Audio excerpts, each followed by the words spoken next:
আসসালামু আলাইকুম। আজকে আমি আপনাদের জন্য নিয়ে এসেছি একদম ঘরোয়া, সহজ ও সুস্বাদু একটা রেসিপি, লাউ দিয়ে মাছ রান্না। যারা ভাতের সাথে একটু হালকা ও মজাদার কিছু খেতে চান, তাদের জন্য এই রেসিপিটা একদম পারফেক্ট। তাহলে চলুন শুরু করা যাক। শুরু করার আগে বলে নেই, রেসিপি ভালো লাগলে সাবস্ক্রাইব করতে ভুলবেন না প্লিজ। এই রান্নার জন্য যা যা লাগবে: একটা মাঝারি সাইজের লাউ খোসা ছাড়িয়ে ছোট ছোট টুকরো করে কেটে নিব।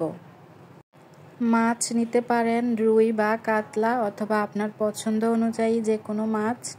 আমি এখানে নিয়ে নিলাম 5 পিস রুই মাছ।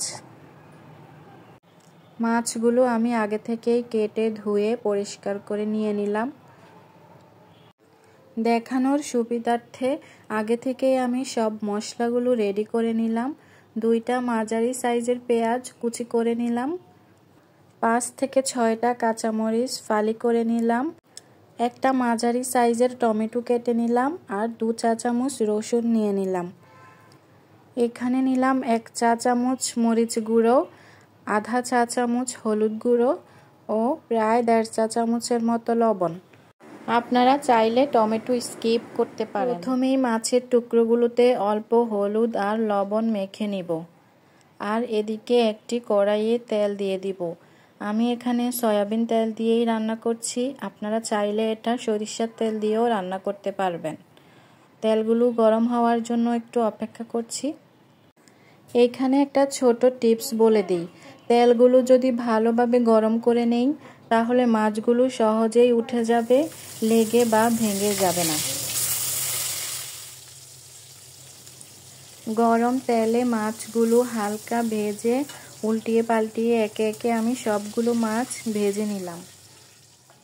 এখন ওই একই কড়াইতে পেঁয়াজ কুচি, টমেটো কুচি এবং ফালি করে রাখা কাঁচামরিচগুলো দিয়ে দিব।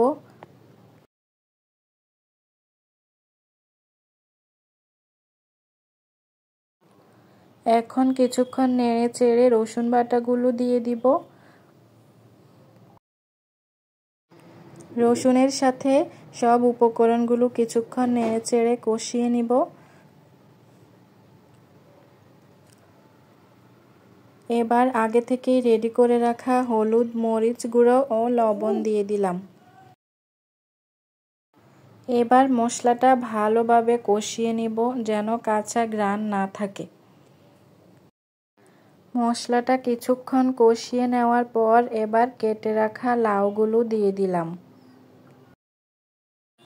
লাউ দিয়ে 5 থেকে 7 মিনিট নাড়াচাড়া করে ভালো করে কষিয়ে নিব।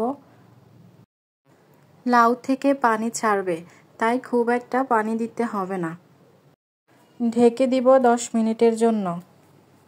ফিরে এলাম 10 মিনিট পর।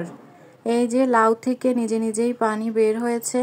এবার আমি এগুলোকে আরও কিছুক্ষণ নেড়ে ছেড়ে কষিয়ে নিব। লাউগুলো কিন্তু কষানোর মধ্যেই হাফ সিদ্ধ হয়ে গিয়েছে। প্রয়োজন মতো পানি দিয়ে দিলাম। এবার ভেজে রাখা মাছগুলো দিয়ে দিব। খুব আস্তে আস্তে নেড়ে দিব যেন মাছগুলো ভেঙে না যায়। সবশেষে উপর থেকে ছড়িয়ে দিন ধনিয়া পাতা। ব্যাস হয়ে গেল আমার মজাদার লাউ দিয়ে মাছ রান্না। গরম ভাতের সাথে পরিবেশন করুন এই হালকা অথচ সুস্বাদু পদটি। ভিডিওটি যদি ভালো লেগে থাকে তাহলে লাইক দিন, শেয়ার করুন আর আমার চ্যানেলটি সাবস্ক্রাইব করতে ভুলবেন না। নতুন নতুন ঘরোয়া রেসিপির জন্য পাশে থাকুন। আবার দেখা হবে ইনশাআল্লাহ। আল্লাহ হাফেজ।